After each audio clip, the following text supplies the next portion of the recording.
जय श्री कृष्णा दोस्तों, राधे राधे। आप सभी को कार्तिक माह की हार्दिक शुभकामनाएं और दीपावली पर्व की हार्दिक शुभकामनाएं प्रेषित करती हूं।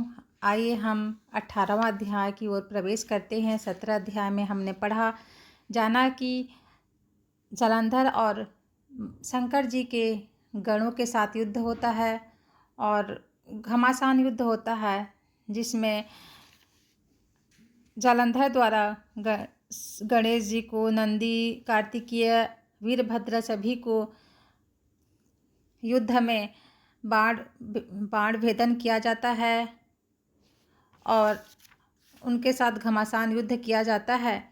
जिसके बाद हम 18 अध्याय में और विस्तृत रूप से पढ़ेंगे, जानेंगे, युद्ध के उस रौद्र रूप को देखेंगे, जानेंगे। आइए 18 अध्याय की ओर हम प्रवेश करते हैं। जय श्री कृष्णा। अब रौद्र रूप महाप्रभु शंकर अपने वीर गणों के साथ नंदी पर चढ़कर हंसते हुए युद्ध भूमि में आए। उनको आया देख उनके पराजित गण फिर लौट आए और सिहनाद करते हुए आयुधों से दैत्यों पर प्रहार करने लगे। भीषण रूपधारी रुद्र को देखकर दैत्य भागने लगे। तब युद्ध में अपने दैत्य को पराजित होते देखकर जालंधर हजारों बाण छोड़ता हुआ भगवान शंकर की ओर दौड़ा। उसके शुंभ निशुंभ आदि वीर भी क्रोध से अपने होठों को काटते हुए शंकर जी की ओर बढ़े। इतने में शंकर जी ने जालंधर के सब बाण जालों को काटकर अपने गणों को निर्भय कर दिया। अन्य बाणों की आंधी से दैत्यों को पीड़ित कर दिया। खड़गोरमा नामक दैत्य को अपने फरसे से मार डाला और बलाहक का भी सिर काट दिया।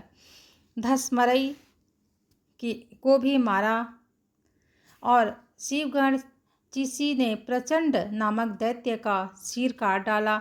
किसी को शिव के बैल ने मारा और कई उनके बाणों द्वारा मारे गए। यह देखकर जालंधर अपने शुंभ निशुंभ आदि दैत्यों को भी धिक्कारने लगा और भयभीतों को धैर्य देने लगा, पर किसी प्रकार भी वह मस्त दैत्य दोबारा युद्ध भूमि में जाने को तैयार न हुए। दैत्य सेना ने पलायन शुरू कर दिया।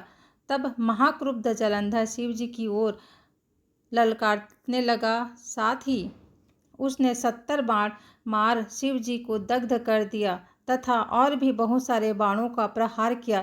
शिव जी उसके बाणों को काटते रहे, यहाँ तक कि उन्होंने जालंधर की ध्वजा क्षेत्र और धनुष को भी काट दिया।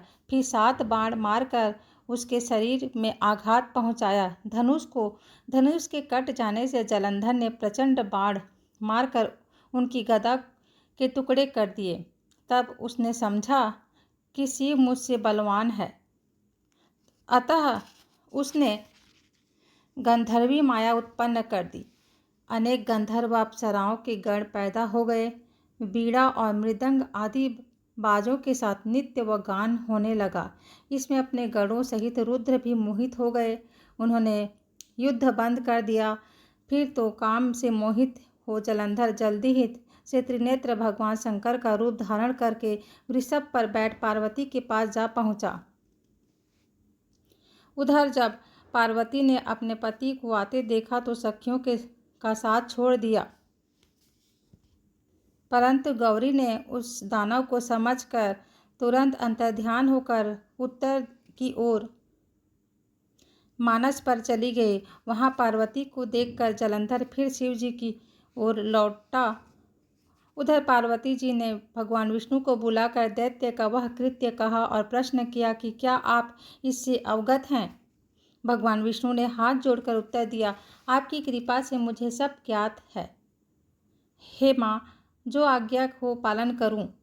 जगत माता ने विष्णु जी से कहा, उस दैत्य ने जो मार्ग खोला है उसका अनुसरण उचित है।